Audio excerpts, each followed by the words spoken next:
માં તારા લીધે મારા ઘરનું હારું થયું છે.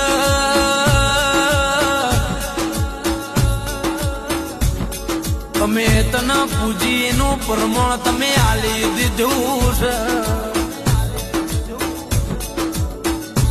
અમારા જેણા જેણા કોમના તમે ગણતરીમાં લખી નો શું.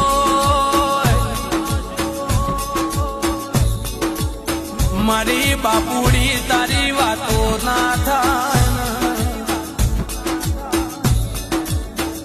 મન મેળું વાળા માણસો ને તું મળ્યા વના રહેતી નથી માં. તને પૂછી પૂછીને ડગલો ભર્યો છે મારી માતા. આવો આવો મારા બાપના વીજળીના ચમકારા આવો.